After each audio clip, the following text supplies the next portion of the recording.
Welcome to American Education FM, everybody. I'm Dr. Sean Brooks. First of all, this coming week or this week, the WHO summit, of course, is taking place. Just wanted to bring that to everybody's attention also, and I'm sure that when news comes out about that particular conference and what the World Health Organization allegedly decides regarding their pandemic treaty, I will do my best to bring that information to you. Again, I can probably either bring it to you this week, depending on what information is released and what their actual website says, but certainly next week also. In any case, again, you've heard me go over this before. I know that a lot of people would say, well, this doesn't matter. It doesn't have any implications to the United States because it's not constitutionally sound, et cetera, et cetera. It does matter. It doesn't matter if it's not constitutionally sound or not. This has to do with copious amounts of institutions in the United States that, of course, really control all facets of what goes on here, by and large, that if they sign on this and they agree to this, and all those emails go out from government saying, agree to this, or that we've agreed to this, thereby you have to agree to it or else, then they're going to go along with it. That includes, again, hospitals, schools, health departments, you name it. I just have a feeling they're going to try something again. And again, I mean, why wouldn't they? Why would you build all of those FEMA camps and not use them? Why would all of these foreign countries build all of that infrastructure, so to speak, and not use it? So I'm not saying that to fearmonger. I really don't know. I just think that it's interesting that they're meeting at the exact same time this week that the Bilderberg Group is meeting. That's not an accident. That's a giant on purpose. I think one of the cool things about all of this, though, is that normally these meetings would take place behind closed doors, in private, in secrecy. And if you even mentioned them or even brought them up as being actual meetings that really did take place with very specific participants, you would be called a conspiracy theorist and a bunch of other ridiculous names. But it is legit. In fact, I'm looking at the giant list of names here of the Bilderberg Group participants. I mean, Stacey Abrams is at the very top. This is all in alphabetical order. You have Anne Applebaum of the United States, staff writer for The Atlantic. It goes on and on and on. You have prime ministers of certain countries attending. I'm just looking again at the United States attendees. Albert Bourla, the CEO of Pfizer, will be at the Bilderberg meetings. Let's see. Tran Chabra, I guess that's American, I suppose. Senior Director for Technology and National Security of the National Security Council. So again, you have government officials. Our government officials are there. These are clearly not good people. Department of Commerce is there from the United States. Cybersecurity and Infrastructure Security Agency is there. Stanford University Milbank Family Senior Fellow, Niall Ferguson. It goes on and on and on here. Citadel LLC, Kenneth Griffin will be there. Peter Thiel will be there. Henry Kissinger. I can't for the life of me figure out why he's still alive. Managers from Bloomberg will be there. Microsoft Corporation representatives are there as well. Again, the list is massive and rather large. But again, you have tech groups there, you have media groups there, you have politicians there. And again, why would they be meeting at the exact same time that the WHO is making their announcements and voting on their alleged pandemic treaty? Again, these people are in on it, ladies and gentlemen. One bomb is all it takes. Just one missile, right on top of that building, deep down in those bunkers where they do God knows what to children and everything else. But, that's really all it takes. Just one bomb. You can get them all. All right, so I just wanted to make mention of that and bring that to your attention that those two things, again, are taking place from a geopolitical standpoint, and it should be interesting as to what unfolds. And again, hopefully there's video and audio of particular things. They never come out of the Bilderberg meeting, but they certainly would with the WHO summit, certainly in paper form and in written form. We'll be able to figure out what they're up to. I wanted to read this very briefly. This was making the rounds here this past week. I thought it was interesting, and I know a lot of judges have different opinions on what's gone on here. And fortunately, Justice Gorsuch has sort of stepped up to the plate here and brought out the complete ridiculous nature of what went on with the lockdowns during 2020 and all the idiots and the sheep who went along with all of that, of course. But he issued a rather strong opinion, which was very well done, I thought. It was lengthy. I'm not going to read the entire thing, but there's certainly some paragraphs here that I want to read to you. And this came from Arizona v. Mayorkas.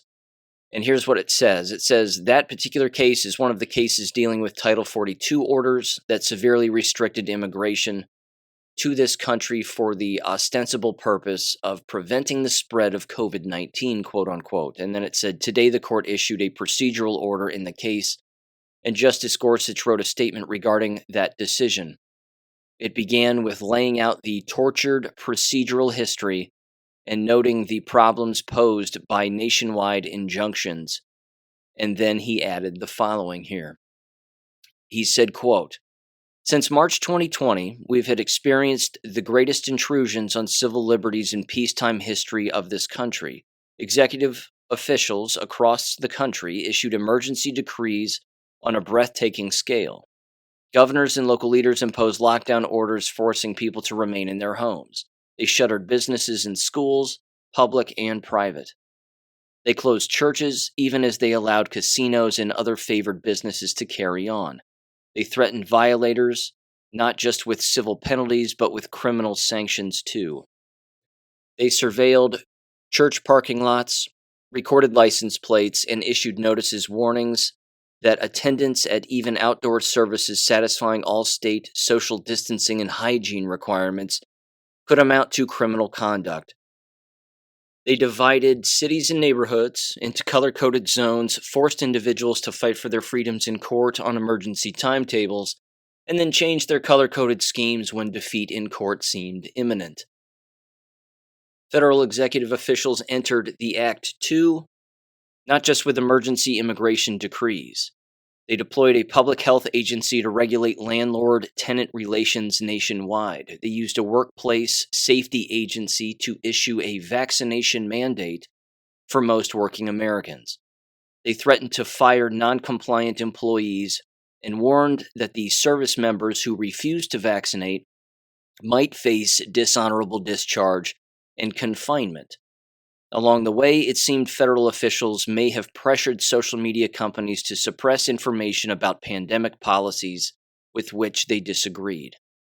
While executive officials issued new emergency decrees at a furious pace, state legislators and Congress, the bodies normally responsible for adopting our laws, too often fell silent. Courts bound to protect our liberties addressed a few, but hardly all, of the intrusions upon them. In some cases, like this one, courts even allowed themselves to be used to perpetuate emergency public health decrees for collateral purposes, itself a form of emergency lawmaking by litigation. Doubtless, many lessons can be learned from this chapter in our history, and hopefully serious efforts will be made to study it. One lesson might be this: fear and the desire for safety are powerful forces. They can lead to a clamor of action, almost any action, as long as someone does something to address a perceived threat. A leader or an expert who claims he can fix everything, if only we do exactly as he says, can prove an irresistible force. We do not need to confront a bayonet, we need only a nudge before we willingly abandon the nicety of requiring laws to be adopted by our legislative representatives and accept rule by decree. Along the way, we will ascend to the loss of many cherished civil liberties: the right to worship freely, to debate public policy without censorship, to gather with friends and family, or simply to leave our homes. We may even cheer on those who ask us to disregard our normal lawmaking processes and forfeit our personal freedoms. Of course, this is no new story.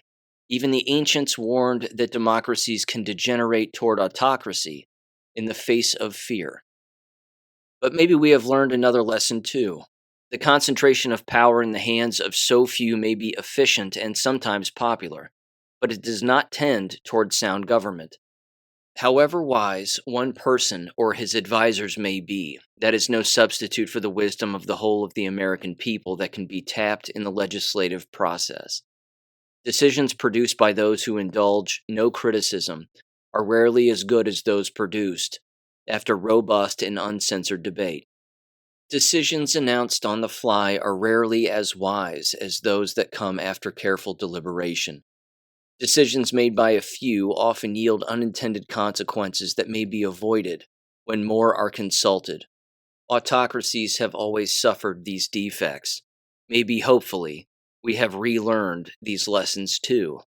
In the 1970s, Congress studied the use of emergency decrees. It observed that they can allow executive authorities to tap into extraordinary powers. Congress also observed that emergency decrees have a habit of long outliving the crisis that generate them. Some federal emergency proclamations, Congress noted, had remained in effect for years or decades after the emergency in question had passed. At the same time, Congress recognized that quick unilateral executive action is sometimes necessary and permitted in our constitutional order. In an effort to balance these considerations and ensure a more normal operation of our laws and a firmer protection of our liberties, Congress adopted a number of new guardrails in the National Emergencies Act. Despite that law, the number of declared emergencies has only grown in the ensuing years. And it is hard not to wonder whether, after nearly a half a century and in light of our nation's recent experience, another look is warranted. It is hard not to wonder, too, whether state legislatures might profitably re-examine the proper scope of emergency executive powers at the state level. He ended with this. He said, quote, "At the very least, we can hope that the judiciary will not soon again allow itself to be a part of the problem by permitting litigants to manipulate our docket to perpetuate a decree designed for one emergency to address another. Make no mistake, decisive executive action is sometimes necessary and appropriate, but if emergency decrees promise to solve some problems, they threaten to generate others. And rule by indefinite emergency edict risks leaving all of us with a shell of a democracy and civil liberties just as hollow." Unquote. Just to summarize quickly, because you've heard me mention this before, of course, and I've written about it on the American Classroom Substack before also, years back, as all of this was actually happening.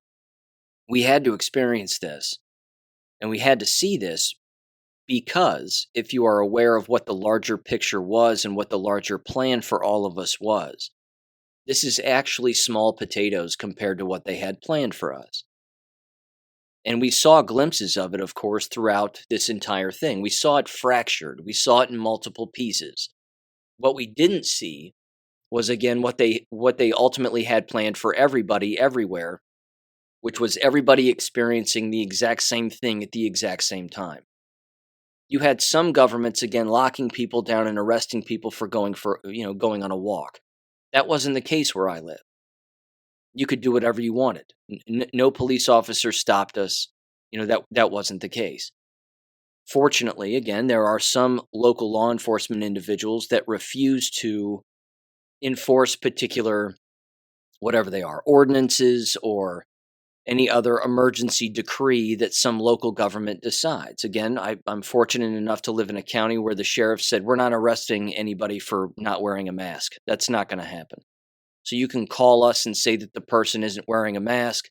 The most we can do is just ask them to leave because they refuse to wear a mask. And if they don't, then it's criminal trespass and whatever else. But as far as the actual mask wearing went, it wasn't much of a problem around here.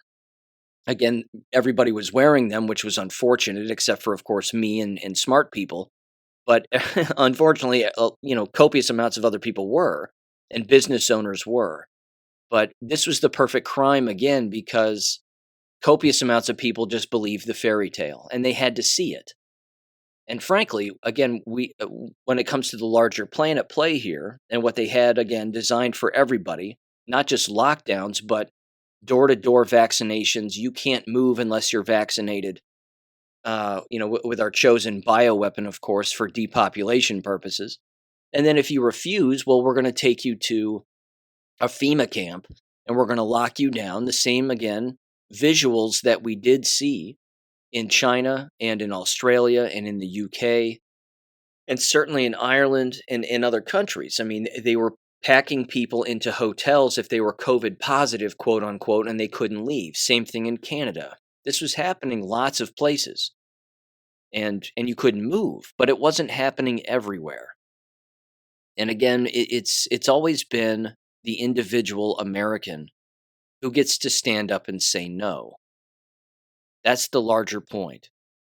Yes, mass noncompliance is incredibly crucial, but ultimately it's between you and the enemy and what the enemy has planned for you. And if you just give in and go along, well, you know what the end is going to be then. But if you don't, and you self govern, and you walk around as if nothing is going on, and there is no pandemic, quote unquote, and there is no problem, then you're the one who is sane. You are the person with the head on their shoulders.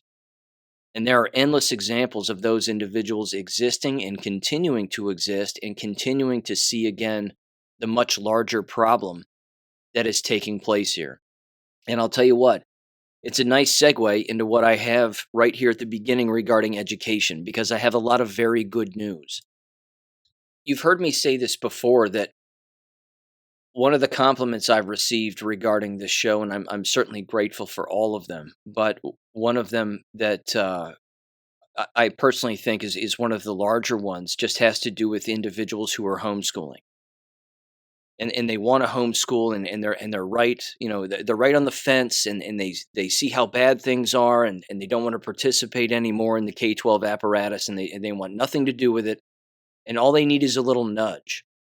Sometimes that nudge comes from God, sometimes it comes from something they see, something they hear, and that's all that it takes.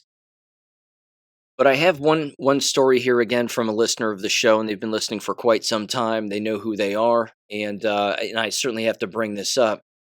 But here's their email to me. And again, they've been on the fence about homeschooling for quite some time. I've even sent them a bunch of resources again that are available on my website, because I have a giant homeschooling PDF there with lots of different resources and web pages and books and things of that nature. But they just sent me this and said the following, quote, "I just told my wife that we're not sending our kids back to school. My youngest needs the Tdap shot to attend middle school, and since communist New York has no religious exemptions for vaccines, they really leave you no choice. I'm looking forward to the alternative education and homeschool. Let the real learning begin. Have a good one." Unquote. I mean, that's perfect. That's perfect. The Tdap shot, the tetanus, diphtheria, pertussis stuff, it's poison. It always has been poison. It continues to be poison. And of course, they have that on a vaccine schedule, so to speak, so that individuals receive it after a certain number of years. It being poison, of course, what does it do? Well, it does countless things. You can get on BitChute, you can get on Rumble, and you can type in tetanus, pertussis, and diphtheria, and just hit the enter button, and goodness gracious, the videos that pop up of people talking about the health problems related to individuals, in particular children, who end up receiving these shots is immense. Autoimmune conditions, some of their children are permanently paralyzed as a result, plenty of them are dead, and copious amounts of others who are older now cannot have children. So it sterilizes them. That's your choice. Poison your child to death or teach them at home. It doesn't matter the school. It could be public, private, charter. If they have these quote unquote vaccine mandates for things that don't exist, tetanus isn't real. It doesn't exist. You're not going to get lockjaw from stepping on a nail. It doesn't work that way. It's a lie. All of these stories, though, again, filter their way down and people believe them. But this again proves my point earlier, and it's not just my point, it's just biblical and certainly a fact, is that the devil always overplays his hand. That he creates these people who tell these false stories about these very scary things that really don't exist, but doesn't take into account that individuals are going to become wise to that and then walk away. And that always happens. And the more fairy tales that come out, the more individuals are going to become wise to it. And the more that they can see the hypocrisy and the lying, eventually they'll just start doing the opposite of what everybody is telling them to do. Certainly what government controlled environments are telling them to do. It leads me actually to an article that Sicily in New Mexico sent me a while back. And I read it. It was very well done. And the individual again was a person basically railing on the education system, and they said normally I just constantly rail on the education system, and I advocate for homeschooling, much of what I do here clearly, but they arrived at the same conclusion that you've heard me say, which is what are these environments going to end up with when it's all said and done?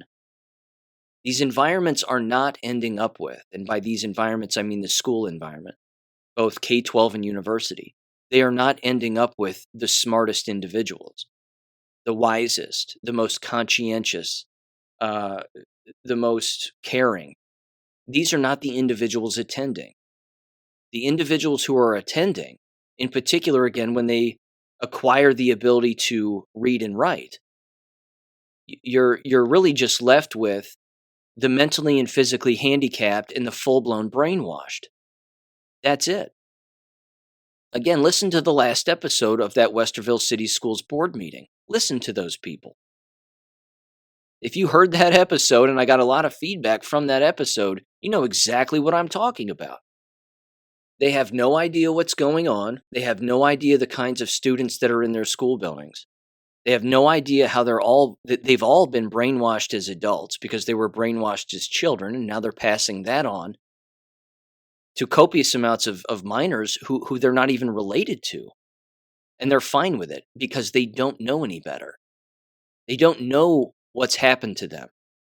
And they don't know what they're doing to other people now.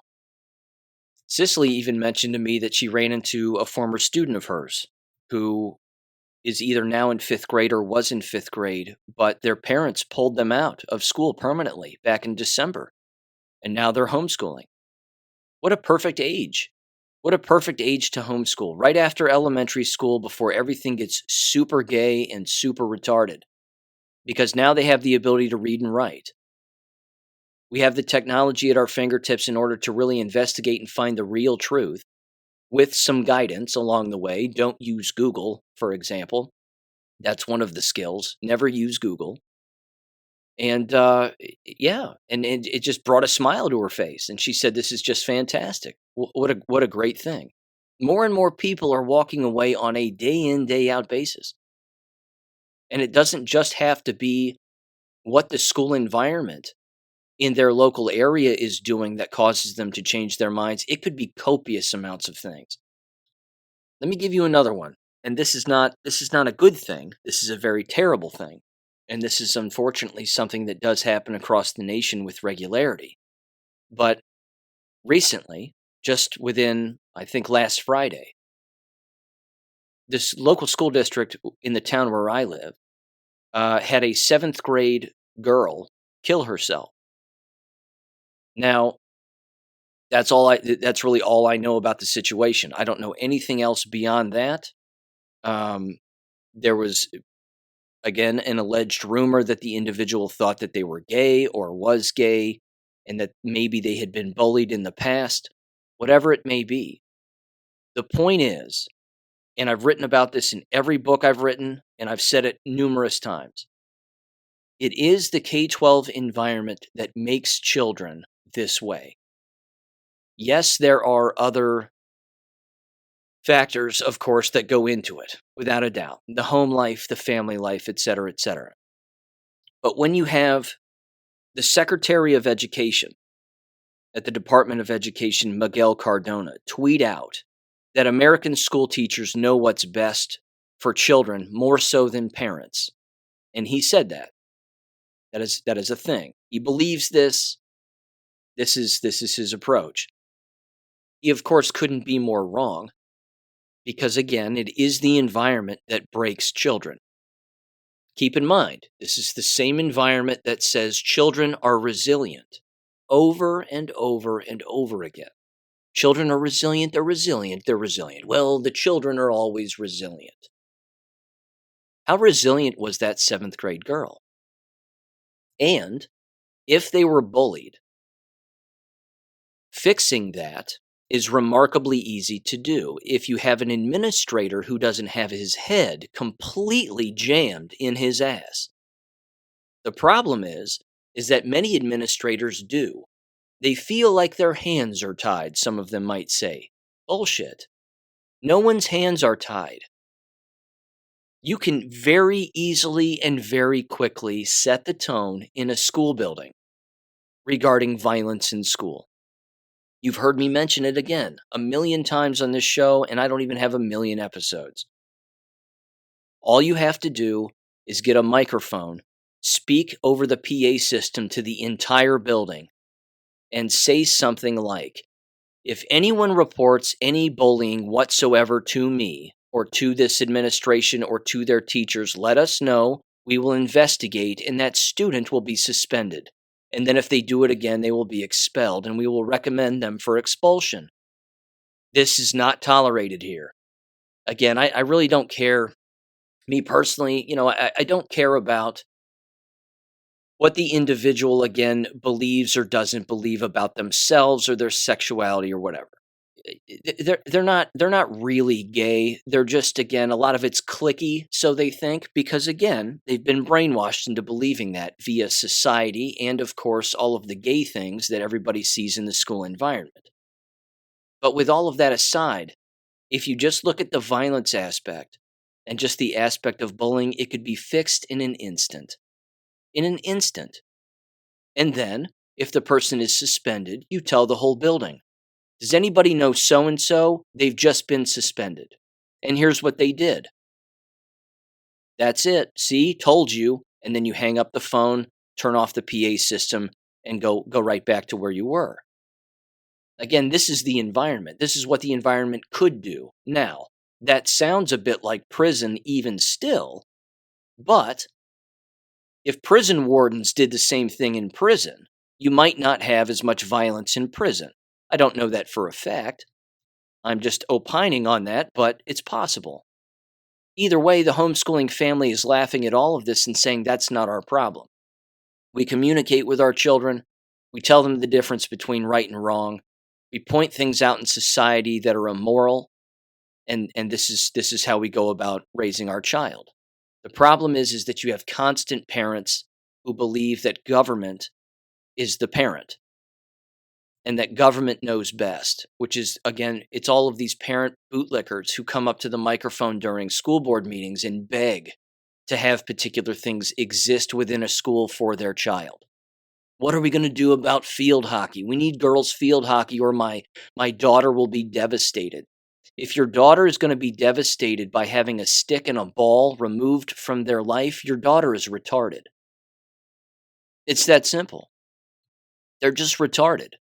Why don't you give them a stick and a ball at home? Why don't you build them a net at home?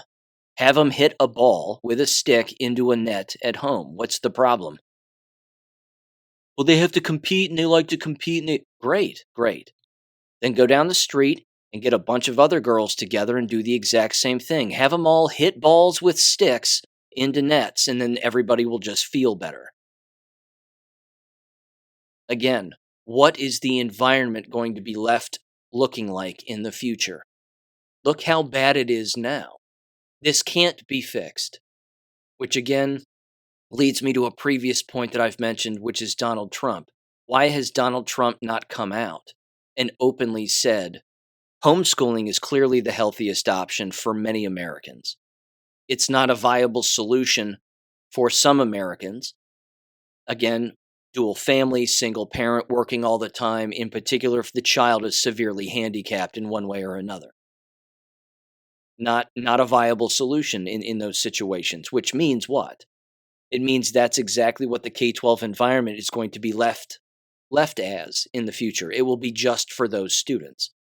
That can be a good thing and a bad thing too, depending on the ideologies that continue to exist within those environments. Unfortunately, those handicapped students aren't going to have a snowball's chance in hell at arriving at any logical conclusion regarding reality. They will just continue to be indoctrinated and brainwashed. However, if the vast majority in our nation homeschool, you will see a societal change. There will be a societal change in all aspects of society.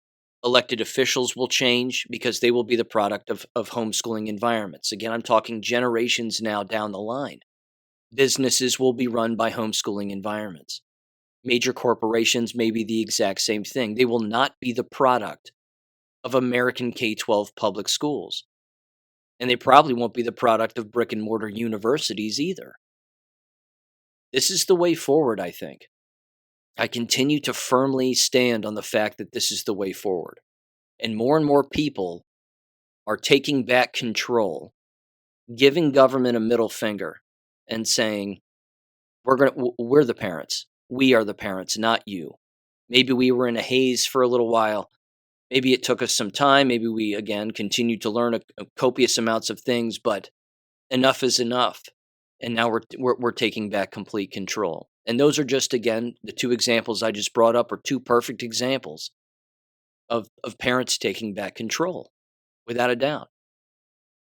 It's unfortunate, again, for the 7th grade girl who took their own life, because suicide is a permanent solution to a temporary problem. They should have been homeschooling, because it is the environment, again, that destroys them. And in moments like this, too, I might add, this is where school officials get really, really slimy. This is where, again, they take their entire bag of immorality and throw it up against the wall and see what sticks with the public. They will do their best to play hero in the environment. They will do their best to never accept any blame whatsoever. But they have no idea the mental and emotional impact that being picked on for anything, frankly, can have on a child, in particular when there are no consequences. Because it's very well known among the student population in a school building that administrators, counselors, and teachers won't do anything about violent behavior. This is well known among the student population. They know this. They walk around the halls going, yeah, don't talk to that teacher. They won't do anything about it. Don't take it to this administrator. They won't do anything about it. That counselor over there, forget it. They've lost their minds. They're a crazy person and they smell weird. They're not going to do anything about that either. That's a well-known thing. It's a subculture, but it is the culture. It's a subculture among the student population that many of the administrators are blind to. American youth tend to know who the moral and immoral adults in a building are. And they rarely to ever look up to the administration as if they are the saviors of all of their problems. So regarding the 7th grade girl, if I find out more information about that, I'll certainly mention it here on the show. But it's remarkably unfortunate. It happens every year, all of the time. And this is, again, where the administration swoops in to try to play hero. And they'll say that they have counseling services for anybody who was negatively impacted by this. And they will be on all of our campus buildings and blah, blah, blah. It was the environment itself that broke the child, because that's 9 times out of 10 the case, every single case. They feel like there's no way out. They can't do anything else. The environment, as you've heard me say, and as you know, requires that division and competition be present within all of the time. They set the table for very terrible things to happen constantly. Constant competition, whether it be academic, intellectual, physical, political, ideological, whatever you want to call it. All of those different avenues. In this day and age, I'm sorry, but that's just too much for a minor. That's too much for a child, and this is what happens when they just can't take it. They just can't take it. The constant confusion. And as we know, what is that confusion? Who creates that confusion? Who creates that division? Who creates that level of uncertainty? It's the devil. That's it. It's the devil. And the environment, as we know, is absent of the teaching of God and copious amounts of other things. Certainly the truth regarding endless subjects, which is a perfect invitation for the devil, which is why things like this occur. That's the broader picture, I think. It's unfortunate, but it is a reality. You've also heard me say it's the battlefield. And what happens on battlefields? Not good things, typically. But here's another example. Again, another perfect example here. Jesse James tossed this my way from the Dangerous Info podcast. This came from the Oakland Press. And the funny part is in the caption of this particular story, which I found online here, they're actually promoting a private school, which is hilarious. And the story, of course, is about his local school in the town where he lives, that the enrollment numbers continue to decline. So it says, quote, public school enrollment numbers continue to decline. No change in downward trend on the horizon. It's great. It's just great. Clarkson High School. Figures released earlier this year show a continuing decline in public school enrollment in Oakland County and throughout the state. You know, where the crumbly kid shot 4 kids. Shocking. Shocking that people wouldn't want to go to school. Remember all that stuff? The clear backpacks, the bullet sniffing dogs, that we can smell bullets in your backpack if you have them. It's nuts. Metal detectors, the whole thing. I just love it. It says experts suggest several things have contributed to the steady decrease. Let's hear what they think those are. It says in Oakland County, 27 of 28 school districts experienced a decline in enrollment from the 2019-20 school year to the 2022-23 school year. Clarkston was the only district to gain students. The implications for districts is significant, since education funding is based on per-pupil funding. A loss of 25 students is about $225,000 decrease in state funding for school districts. I'm going to repeat that. 25 students is a $225,000 decrease in state funding for school districts in Michigan. Do you see what a lack of participation can do? If you just don't go, you can make them insolvent. It's beautiful. It's that simple. It says, according to the Michigan School Data website, Michigan's official public portal for education data over the past 3 years, Oakland County K-12 public school enrollment fell by 9,664 students. Some districts had minimal declines, while 6 districts had more than 10% drop over that 3-year span. In Oakland County, Madison, 19.6%, Oak Park, a 16.8% decline, Pontiac, 14.6%, Waterford, 13.5%, and Southfield, 11.7%, lost the highest percentage of students over the past 3 years. Remember me saying, I hate to bring this back to me, but I have to, just as a reminder here. Remember me using the percentage 11% a long time ago? That if these schools hit 11%, they're screwed.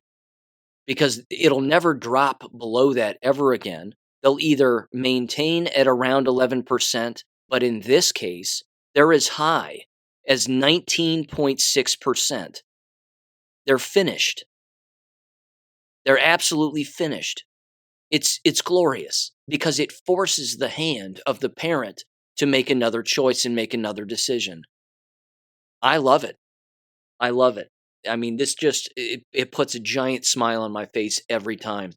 It says statewide enrollment dropped over 60,000 students, and Macomb and Wayne counties lost 6,037, and 11,662 respectively. According to the 2022 University of Michigan study, in the fall of 2020, 3% of all Michigan students and 10% of kindergartners began using other education options. Most of this came from homeschooling rates jumping substantially among families with children in elementary schools. I'm going to continue with this article. It's glorious. It's just too good. It says, quote, "These overall and age-based patterns in total public school enrollment changes broadly match aggregate data for the nation," the study said. They said, quote, "Movement to homeschooling accounts for the majority of Michigan students who did not return to the public system, with movement to private schools explaining most of the rest. The decline has been steady over the past decade, but exacerbated by the COVID-19 pandemic in 2020. Incorrect. Incorrect. See how they blame this invisible fairy tale called COVID? That's not why. It's because of the dummies running the school districts who didn't think differently from one another on any issue regarding COVID, quote unquote. They all went along with the same lie. That's why. That's why they're insolvent. It says most charter schools in Oakland County have maintained their enrollment over the last 3 years, but the Lighthouse Connections Academy, a tuition-free online public school, saw numbers jump dramatically the past 3 years. No kidding. It says the enrollment grew from 537 K through 12 students in 2020 to 2,454 in 2023. The UM study offered some insight as to when and where students began opting out of public schools during the pandemic and afterward. It said the study found that districts providing an in-person option during the pandemic saw more students leave for homeschooling than districts offering only remote or hybrid options. The opposite pattern appears for enrollment in private schools, which were larger among districts not offering in-person instruction. They said, quote, "Students in districts that were operating remotely in 2020 were drifting to private schools, and districts operating in person drifted to homeschooling, mainly at the lower grade levels," said Tara McBride, Assistant Director for Research at the Education Policy Innovation Collaborative. And that was at Michigan State University.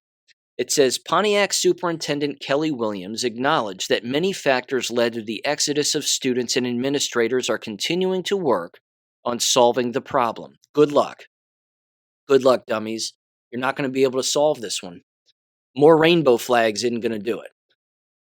They actually said this, quote, "All of those issues have absolutely impacted our enrollment," she said.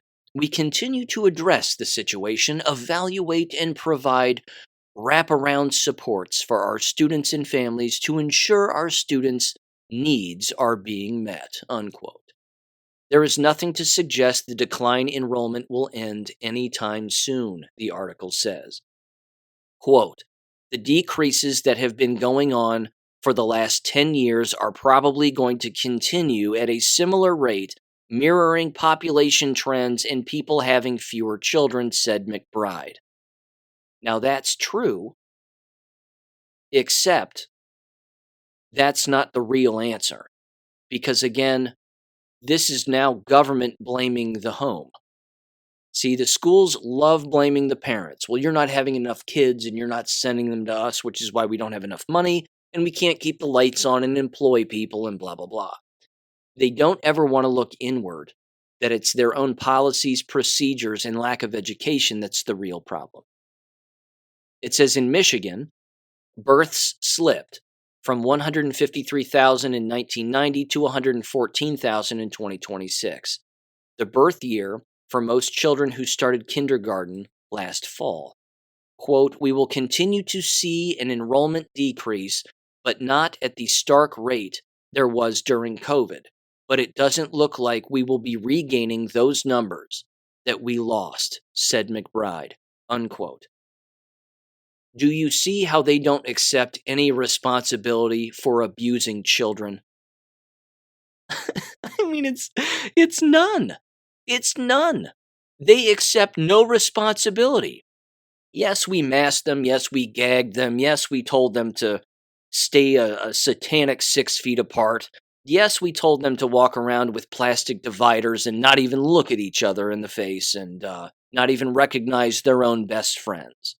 Yes, we did all of that and we abused the ever living hell out of them because government told us to, but it's not our fault.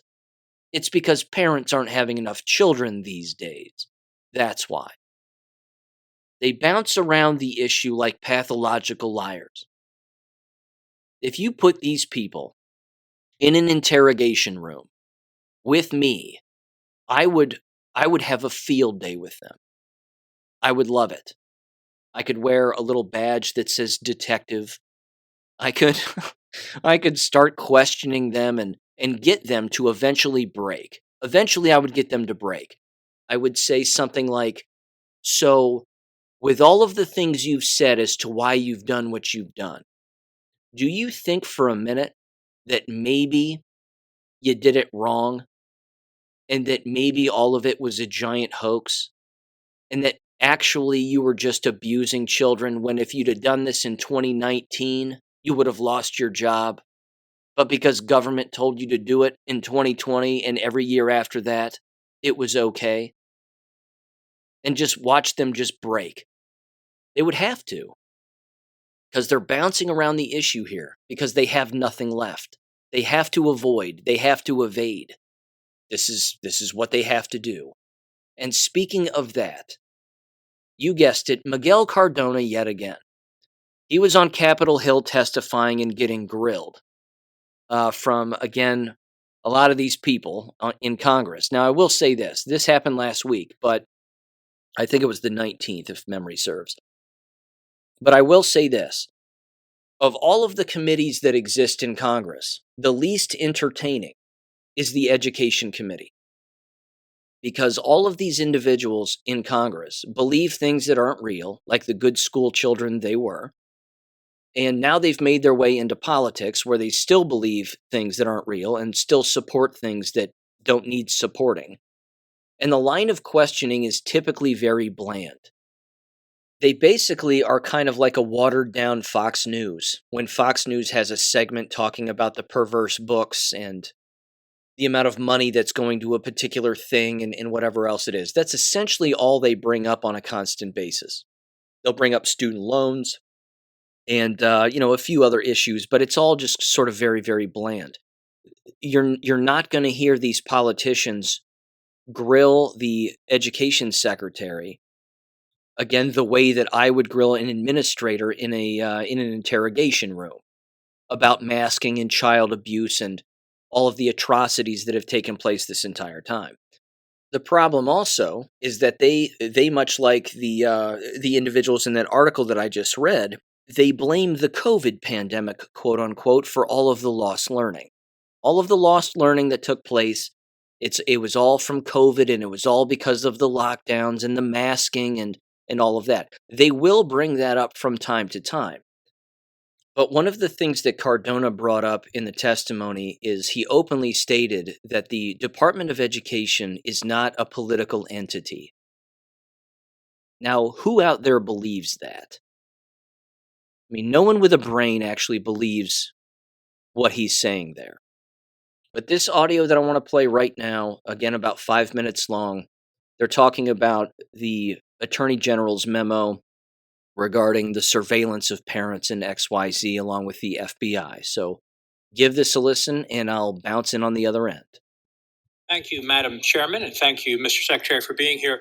Mr. Secretary, 1 year ago before this committee, I asked you for an update on the implementation of AG Garland's October 2021 memo to the FBI, asking them to investigate parents who are expressing concern about the education of their children in government schools, which their tax dollars are funding, as you know. And this is the same DOJ that arrests and jails peaceful pro-life protesters, that targets Catholic churches in Richmond, Virginia, near my district. You stated a year ago when I asked you about it that your staff may have received information on the implementation of the memo, but you had not personally received that. It's now been a year. Have you since received an update on the implementation of AG Garland's memo directing the FBI to investigate parents? Thank you for the question. Are you asking me if I've received an update from? Yes. Have you received an update on that memo on what's the status of the FBI targeting or investigating parents who expressed their concerns at school board meetings? Have I received an update from my staff or from the DOJ? Have you what kind of an update have you received? What's the status? What's your understanding of the status of the FBI efforts to investigate parents who show up at school board meetings? There is no update of anything regarding that. There is no involvement in the NSBA letter from the Department of Education. And as a matter of fact, we strongly support engaging with families and parents, especially at the board level. You know, the subject of that memo in October of 21 was partnership among federal, state, and local, tribal, and territorial law enforcement to address threats against school administrators, board members, teachers, and staff. It begins with, in recent months, there's been a disturbing spike in harassment, intimidation, and threats of violence against school board administrators, board members, teachers, and staff who participate in the vital work of running our nation's public schools. Was that true? Sir, you're referencing a letter of 2 years ago. Was that true?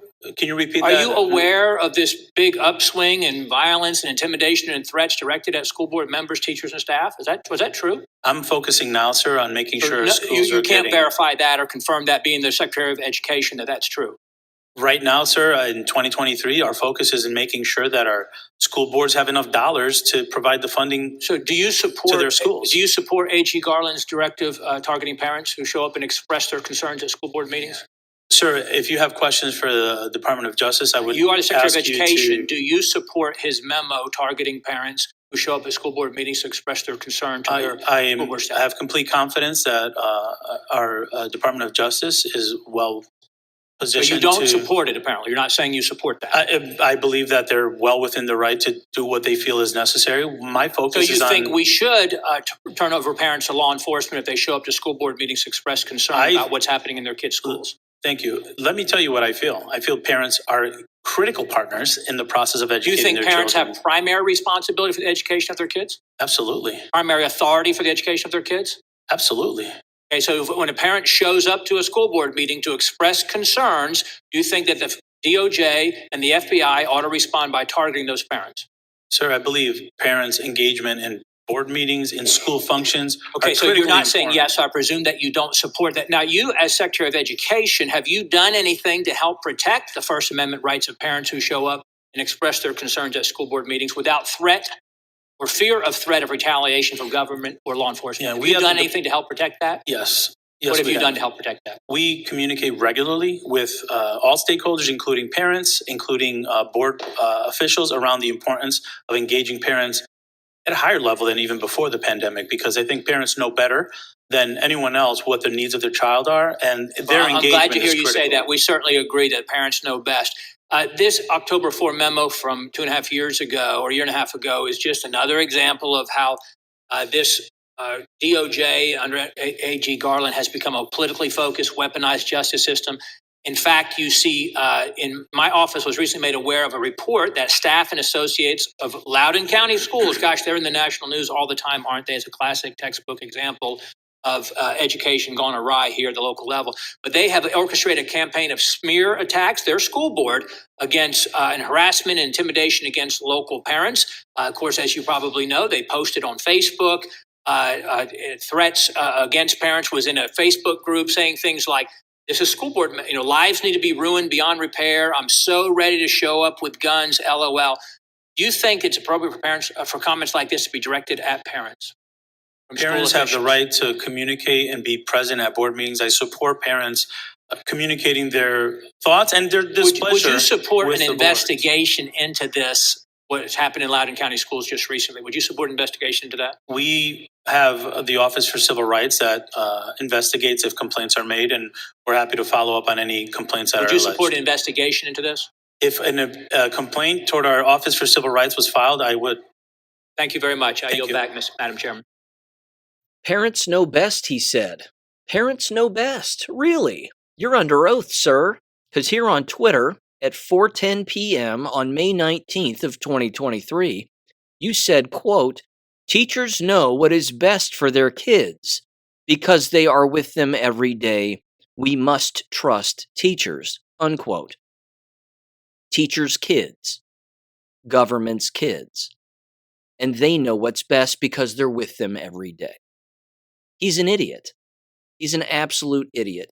Here's the other thing. I'm going to play one more clip from the same hearing. This, again, is typically what the Education Committee is going after, which, again, I'm fine.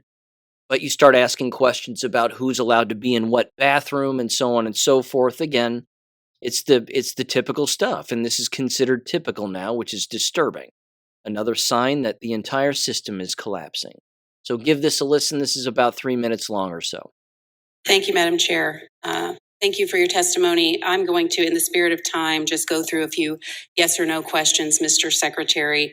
As you know, the House and this committee have passed the Protection of Women and Girls Sports Act in an effort to protect Title IX, which the Department of Education has failed to do. As a parent of 2 female student athletes, I have a vested interest in this issue. Do you believe that requiring those women to undress in front of Leah Thomas and allowing Leah Thomas to undress in front of female athletes constitutes sexual harassment, yes or no? I don't believe students should feel unsafe in any locker room. Do you believe that it constitutes sexual harassment to force women to undress in front of biological males?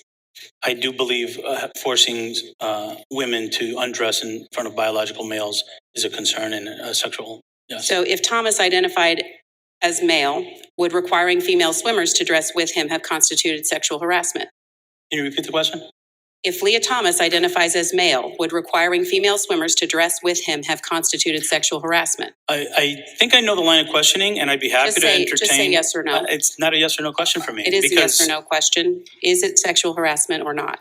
You can continue down. You can use your time to go down that line of questioning. If female athletes are sidelined from participation in women's sports or are denied awards or other recognition only because a male who self-identifies as a girl competes in the sport, does this constitute sex discrimination under Title IX? I'd be happy to discuss the merits of our proposal and hear your concerns about the policy. But this line of questioning, yes or no, do you think that female athletes sidelined from participation in women's sports, if they're denied awards or recognition because a male who identifies as a girl competes in the sport, does that constitute sex discrimination under Title IX, yes or no? I believe the harassment and discriminations against transgender students is something that is rampant in this country. And as a department, we're proposing regulations to make sure that all students are seen and valued for who they are and given the same opportunities. So under Title IX, under under that interpretation, are you admitting then that Title IX, under your interpretation, no longer protects female athletes' equal opportunity on the basis of sex? I'm proud of the work we're doing to make sure all students feel valued and seen in schools. And there are students right now that are hurting because elected officials have chosen to use their platform to further ostracize them. And we take pride in making sure. Why have you proposed regulation that will, under some circumstances, require schools and colleges to commit acts of sex discrimination under Title IX by permitting biological men to take the place of female athletes in women's sports? If you look at our proposed Title IX regulations, that it doesn't do that. What it does is prevent blanket bans on students who are transgender and allows students to participate in co-curricular activities, which are part of the education process. But if those biological males are required to dress with female athletes, does that constitute sexual harassment? Are you referring to transgender girls? Yes. I believe transgender girls should have access to all the experiences that public schools provide. Why is it not? Why do you not feel that female athletes should be protected from sexual harassment? All athletes should be protected from sexual harassment. But what you're saying is contradictory. Okay, I'm going to move on. You can't reason with that. That's not a person you can reason with. That's not a person you can bargain with. He's lost his mind. He can't answer the most simple of questions. Even Burgess Owens went down a line of questioning with him that, again, had to do with biological men and women, and he couldn't answer the question and said, well, I'm not a biologist, and, whatever else. At one point, a Michigan representative simply looked at him and said, what color is your suit? And he didn't answer. And then a couple of people started to, again, criticize her, and she goes, hey, look, I'm just trying to get some kind of an answer from him because he's incapable of answering anything, apparently. So what color is your suit? And he didn't even answer that because he's an idiot. All right, moving on anyway. Moving on. Here's another one. And again, this like clockwork, you've heard me mention it every single year, the same old school shenanigans take place. And this is just another one of them. The old yearbook shenanigans, as it turns out. This one is funny, however. This right here, the old yearbook quotes that exist within yearbooks that are allowed to exist until, of course, someone doesn't like the quote and then doesn't want to look into the history of the quote, and then they get upset on the first thing that they find on Google because Google told them, so it must be real, and all of that jazz. Again, Cicely sent me this one, very funny. Las Vegas Review Journal, reviewjournal.com, quote, this is the headline, Nazi quote prompts Summerlin School to recall yearbooks. It says the following. A prominent private school in Las Vegas is recalling its yearbooks after administrators learned a student used a quote from the founder of the American Nazi Party in its pages. The yearbook for the Meadows School, located in Summerlin, featured a photo of a student with a quote, and then the quote says, quote, being prepared to die is one of the great secrets of living, unquote, according to a copy of the yearbook page obtained by the Las Vegas Review Journal. It says the quote, attributed anonymously, was taken from a 1966 interview that George Lincoln Rockwell, a notorious American white supremacist, gave to Roots author Alex Haley. It says in another response on the student's yearbook page when asked, quote, how can I influence others? The student replied, take control of a country, unquote. So those two quotations that I just read from that student were so offensive to the people reading it that they're recalling all of the yearbooks. Ladies and gentlemen, the quote, being prepared to die is one of the greatest secrets of living, dates as far back as Marcus Aurelius, if not further back than him. That's how old it is. It doesn't matter who repeats it. That's irrelevant. But again, as I said earlier, they get on Google and it says George Lincoln Rockwell said this. And then they get all angry. And then again, how do you want to influence people? You take back your country. That's not offensive. That, too, dates back to ancient philosophers. Who cares? These people have lost their minds. Again, you talk about a Google generation, and you talk about Google influencing everything that exists within these environments. They have Chromebooks, for God's sakes. These Chromebooks are right in front of all of these teachers all of the time and in front of all of these students. What are they actually learning? The answer is nothing. They're not learning anything. They're just learning lies. It says Lauren Walker, a spokesperson for Meadows School, said the school was investigating the matter. Quote, we are collecting our yearbooks due to a quote that was included with an anonymous attribution that runs counter to our school's core values, unquote, Walker wrote in an email Thursday. Quote, we are taking this very seriously and cannot provide further details upon our until our investigation is complete, it says. And ladies and gentlemen, don't worry. This school district consulted the Anti-Defamation League. Yes, that's right. It says on Friday, Meadows interim head of school, Claude Gruber, if that's his real name, and another individual, the board chair, Maddie Chilton, if that's their real name, released a statement saying that they do not condone hate speech or racism and would not allow for a quote from a known hate group leader to remain in the yearbook. The school said it had consulted with the Anti-Defamation League, a Jewish civil rights organization that works to combat anti-Semitism, and other community leaders on its response and support for students. Representatives of the ADL did not immediately respond to requests for comment Friday afternoon. Quote, it is our job to help our students navigate what is morally right and wrong. Is it? Is that really your job? And then they said, quote, and we have let not only our student-led yearbook staff down, but our community as a whole. What is happening? What is happening? This is all it took. All it took was one dummy teacher Googling the quote, and then they believed the first thing that they read. And then all hell breaks loose. That's all it takes, ladies and gentlemen. You see how fragile the environment is? This is how fragile it is. Those two nitwits who work for the school district said that the student had been removed from campus and is no longer a part of our Meadows community, unquote. Walker said Friday that there hasn't yet been a determination as to whether the student would still be able to graduate, and that the school would not divulge additional information until it had consulted with the student's family. When reached for comment, a man identified himself as the student's father and said that they are working with the school and declined to comment further. And the article just continues to go on and slander people. It's just nuts. They make fun of Rockwell, other people. He hated Martin Luther King, ladies and gentlemen, which is exactly why we should throw this student out permanently and berate them forever. Now, what if you did this? What if you threw in a Malcolm X quote? How about that? Then what? Would all hell break loose? Probably not. I mean, what if you threw in a quote from Malcolm X about, again, Jewish influence over the media and the media's influence over everybody and the lies that they peddle and get away with? What then? Again, the quote that the kid said is from Marcus Aurelius.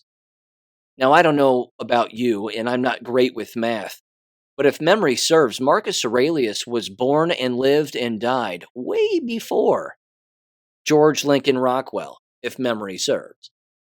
But that's the environment right there. That really is your COVID example. That's your COVID proof.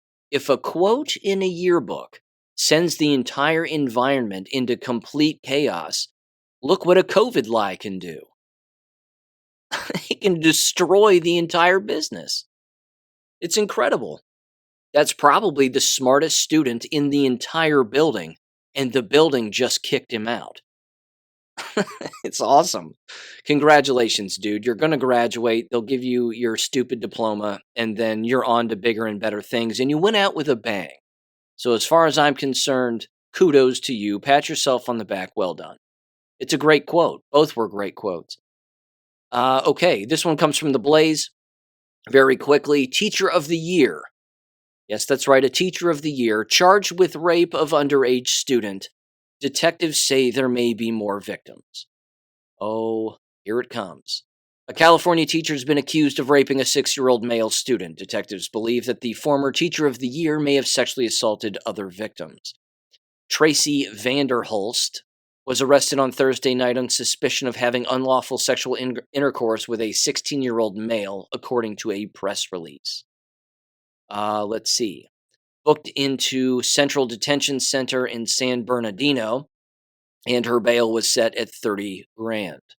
The arrest was made following an investigation by detectives, blah, blah, blah. There might be additional victims. It says, in a since-deleted tweet, the high school said that Vanderhulst, quote, offers up a rigorous mathematics curriculum and deep caring for her students. Ah, yes, deep caring, ladies and gentlemen. Lots of deep caring taking place. Yuck. Okay, last education story here. Nashville. Every time I try to put it down, they just keep pulling me back in every single time. This is from Zero Hedge, and you can't make this up. And this right here, I think, is the cherry on top and the nail in the coffin. This right here is their excuse to never talk about this for a very long time. It is titled, quote, Nashville School Shooting Investigation Used to Identify Possible Accomplices, says the MNPD, the Metro Nashville Police Department. The top law enforcement officials, it says, with the Metro Nashville Police Department, including the lead investigator in the Covenant School shooting, which didn't happen, have filed motions with the court to stop the release of evidence amid their ongoing investigation. In their court filings, law enforcement stated that they believed the assailant, Audrey Hale, who died on the scene, allegedly, acted alone, but they do not know for sure, quote unquote. Here's what this means. They go on to say that the Covenant investigation is expected to take approximately 12 months based on the, quote, volume of evidence and the number of persons to be interviewed, along with officers working on a total of 46 homicide investigations in the city so far this year. So here's what they're doing. They're now using lawfare on all sides of this fake story to cover up the entire story. Remember, you had the tranny festo that was apparently supposed to come out, and then the actual school itself is now saying, no, we need to file papers saying don't do it because of the mental and emotional health of everybody. Now you have investigators themselves saying, don't release anything pertaining to the investigation because, frankly, there could be endless suspects involved with countless people who knew that this was going to take place before it took place, and we can't release that for at least 12 months. Ladies and gentlemen, it can't get clearer that it didn't happen, and this is just more evidence that it didn't happen. They're just playing the lawfare game in order to muddy the waters and delay their fake story from really coming out because they didn't plan this very well. That's the end game with all of this. If anyone believes this happened, I'm telling you, they've got a few screws loose. Just look at the constant headlines of them putting this off as much as they possibly can, and that's all the evidence you need. Okay, jab-related things, and there's more than a few. First of all, we lost a freedom doctor, as it turns out. Dr. Rashid Buttar has apparently died suddenly. This was an individual who was not jabbed, but they had been sick previously in the past from the shedding, and severely so. In fact, most of their patients were coming to him, and they had received the shots and were shedding on him as he was trying to treat them for their own jab illnesses and jab-related conditions. But it says the following here. It says, the Buttar family is deeply saddened to announce the passing of Rashid A. Buttar. Passed away on May 18th at his home while spending time with his family. He attended Washington University, graduated with a double major in biology and theology, and then he went on to earn a Doctor of Osteopathic Medicine degree from the University of Osteopathic Medicine and Health Sciences in Des Moines, Iowa. Retired Major in the U.S. Army, he served with the 5th Special Forces Group and the 101st Airborne Division. He's survived by his 3 children, Sarah 30, Abe 24, and Rahan 18. Service arrangements have not been made. The family intends to have a private service at the request of, and they request privacy at this time and continued support and prayers. This was an individual who went on CNN and claims that he was poisoned after attending the CNN interview, where in the interview he openly states people who took the jabs that the vast majority will be dead in the next 5 years.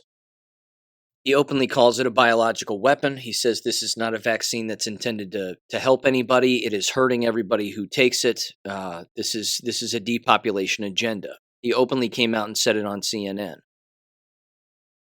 Again, very suspicious regarding his death. Again, I do know for a fact that he was in ICU for a little while regarding the shedding. He even went to Dr. Brian Ardis's house and received treatment from Brian Ardis, which again helped him immensely, and he was fine. And there's an interview between the two of them that I watched, which took place, I think, back in January of this year. Very informative, very good. And again, he was giving multiple speaking engagements and was set to give another one on Memorial Day weekend. So, yeah, rest in peace without a doubt. He's a hell of a guy.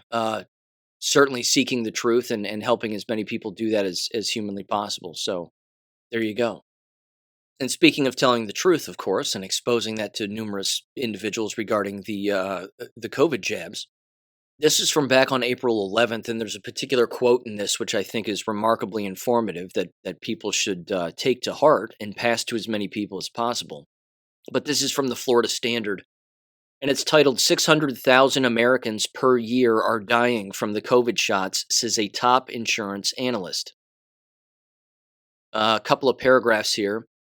It says the following here right at the beginning. It says those vaccinated against COVID-19 have a 26% higher mortality rate on average compared to those who declined the jab. And the death toll is even more staggering for vaccinated people under 50 years old, where mortality is 49% higher than those unvaccinated. Now, I want to play a quick little audio clip here. This is from Josh Sterling back in April. And he's sitting next to Ed Dowd and a bunch of other people. And I believe this is some of that Washington, D.C. It was one of those Washington, D.C. Ron Johnson hearings regarding the jabs and what they're doing to people. But give this audio a listen from Josh Sterling. The senator asked us to show just the one chart that tells the entire story. This is that chart. The UK government, until this summer, was reporting a data series that showed the relative mortality rates for the vaccinated and unvaccinated by the number of doses of the vaccine. We've done what we think is really professional work with this, and we think it simplifies down to a conclusion that says that through the last available data set, the people in the UK who took the vaccine have a 26% higher mortality rate. The people who are under the age of 50 who took the vaccine now have a 49% higher mortality rate. And worst of all, the people who only took one dose of the vaccine have approximately 145% worse mortality rate. That last data point is on its face confusing, especially because it seems like there's more and more, it just doesn't make a ton of sense unless you realize that what's going on with this really is that the people who took the first dose in the United States, that's about 12% of people, but then stopped taking any other doses. Those people, through their choice to stop, disproportionately the ones who were harmed. And so what we're concluding is that if you happen to be an unlucky person who was in some fashion even moderately injured, with a minor injury, you decided not to continue, the best statistics we have show that you're going to have, at least through today, maybe it'll get better, and obviously we're all here because we're hoping to find treatments and cures and screening and interventions. But if that doesn't happen, we have to assume that this is now the baseline. There's going to be 145% higher mortality. And if you were to take these numbers and just apply them to the United States, that ends up being something like 600,000 excess deaths per year in the United States from this higher vaccine-induced mortality. And, that's obviously a really concerning thing. And I'm happy you called the meeting, and I know we all hoping to get to answers. Thank you. And again, I thought that statistic on a single dose was pretty interesting because, let's face it, just about everybody knows somebody who took the first dose and had a severe reaction, they're not going to take the second one. So, and again, that was back in April, the beginning of April, but I just wanted to bring that to your attention because I don't think I had before. The numbers sound familiar, but certainly not hearing his voice and hearing that so-called testimony there. And then, of course, there's this. Johnson & Johnson has pulled their jab off of the market. Strange. It's almost like it kills people. It's almost like it doesn't work. It makes you wonder again, in a moment like this, when they take the jab off the market for a particular brand, what are the other jab people saying to themselves right now? What are the people who took the Johnson & Johnson jab saying? You've heard me mention this name before, Chris Plant. Chris Plant's a radio host, a conservative radio host out of Washington on 105.9 WMAL, Washington's Mall. He has a radio show, again, from 9 to noon, and he took 2 rounds of the Johnson & Johnson. So what's he thinking now? Well, actually, it was either he or his wife. It was one of the two. I think it was him. Yeah, but he openly admitted, again, that even his wife got sick from the jabs, but hey, they went back for more. And again, he even has people on his show who have criticized the jabs and said, yeah, I guess they don't work. Oh, well. And then they just kind of shrug their shoulders and then on to the next subject. It's a little more serious than that. Which brings me to this too. The Food and Drug Administration, the FDA, is now saying that you don't need multiple shots anymore. Weird. They've just backtracked. Now they're saying all you need is one shot. And they're specifically targeting the unjabbed.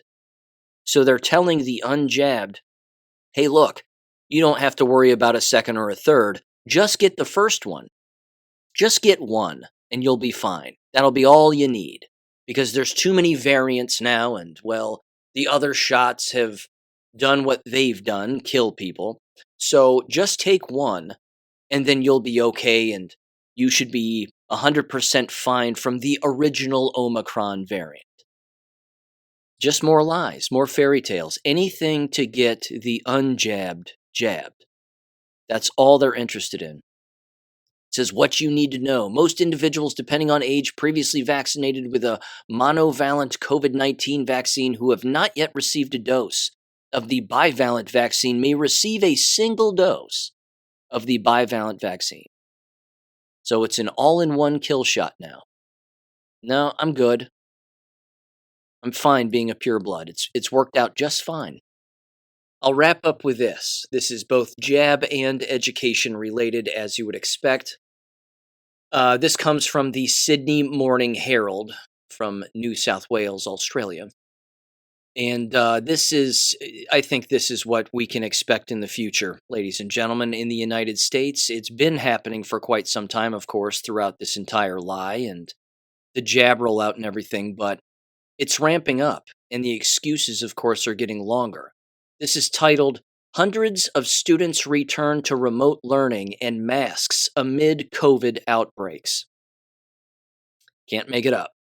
It says almost a dozen public schools have returned to remote learning this week amid COVID-19 outbreaks that have also prompted one Sydney campus to reinstate a temporary mask mandate. Hundreds of students in years 9, 10, and 11 at Liverpool Girls High School have been told to learn from home, while the school announced masks would be compulsory for pupils and teachers on school grounds for several days. About 20% of the high school's teaching staff have either contracted COVID or are off work with symptoms, forcing the secondary students, to revert to online learning for 3 days.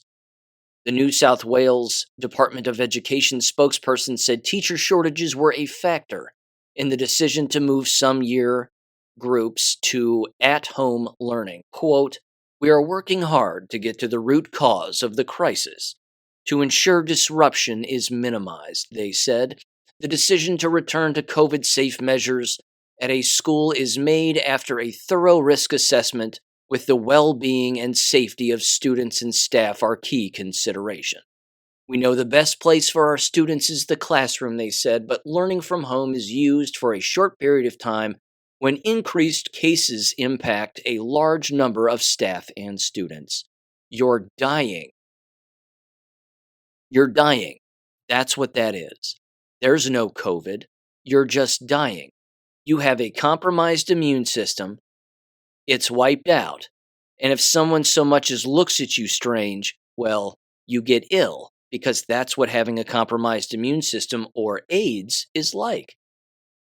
It says in a social media post on last Tuesday, Liverpool Girls High School said an increase in COVID cases in the community meant mask wearing would be mandatory for all staff, students, and visitors for 5 days from May 16th. Camry Public School on the North Shore moved some students to remote learning for 2 days a week, while several schools in the state's Central West, including Orange High School, Martindale Public, Parks High, and others, have also asked students to learn from home for part of the week. They have no idea what they're doing. Not a clue.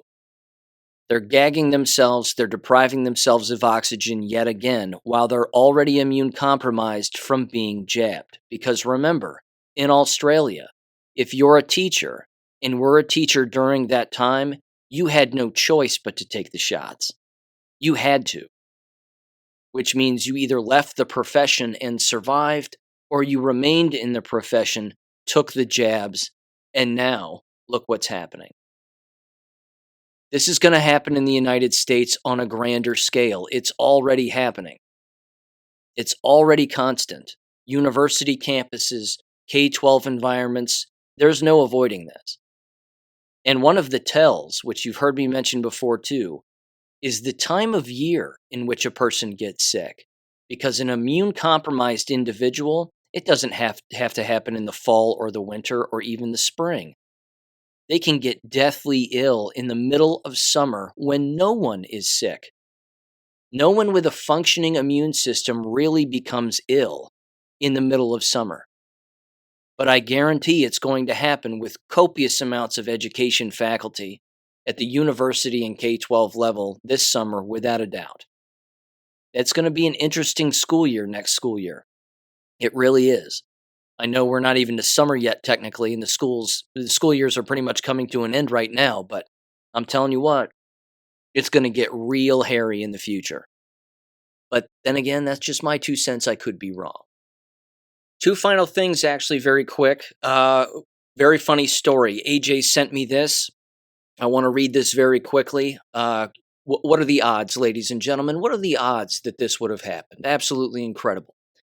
He texted me this. He said, Sean, I know it's late your time, but he said his son and him arrived in Reno for the weekend. We're attending a conference tomorrow with several speakers hosted by the Mrs. Institute, if I'm saying that right. It says, anyway, we checked in at the hotel and got in the elevator to head up to our room in the El Dorado Casino Hotel. Who walks in the elevator right behind us? Simone Gold and her gay underwear boyfriend. I didn't say anything to them. No idea why they are in Reno. Possibly meeting with Joey Gilbert, ? Weekend getaway, ? I will try to find out, unquote. It's incredible. It's incredible. I got to tell you, to be in a elevator with Simone Gold and John Strand and hold your tongue that's biblical patience. Absolutely biblical level patience. I mean, he must have transformed himself into Job at that particular moment. AJ, incredible. I would have started yelling at her. I'm certain. Just one question after another. So what are you going to do with all that money you stole? Are you going to give any of that money back? What are your plans on with all that money? You don't actually think you're going to stay out of jail, do you? I mean, I just would have kept railing on them until they would have, I don't know. They wouldn't have been able to avoid it, and she may have put up a little verbal fight. That would have been hilarious, but wow. Absolutely incredible. Here's the last thing, a little special request from my dad. He said, tell your audience what in the hell is going on with Mitch McConnell. Have any of you seen Mitch McConnell? It's incredible. He's apparently back in Washington and has been for a while now, but he's not saying anything anymore. Now, I know that the story out there was that Mitch fell, and he hurt himself, and he was hospitalized, and well, he just fell, and he was gone for months, and now he's back, and he's not talking. In fact, he looks like a deer in headlights. So I have a couple of theories. It's possible he fell, and now he's just kind of comatose. I wonder if he took the jabs. That's clearly another option. There's also this. What if Mitch is now completely controlled? And what if Mitch has seen his wife, his Chinese wife, which is probably his handler, get arrested? Who knows? Maybe that's happened. I'm just throwing that out there, but bounce around on the internet. Get on YouTube and look up Mitch McConnell, and you'll see exactly what I'm talking about. He doesn't look well. He'll stand behind Kevin McCarthy and not say a word. He'll stand behind these other senators who normally stand behind him when he's doing all the talking, and he doesn't say a word. His mouth is closed. His face looks even more droopy than normal, and his eyes are as big as saucers. I wonder if he's on drugs. Something's going on with old Mitch, but something to keep an eye on there. Okay. With that said, ladies and gentlemen, I'll catch you on Wednesday. Thanks for listening. Peace. Thank you for listening to American Education FM. Make sure and check out AmericanEducationFM.com for more information. Take care and God bless.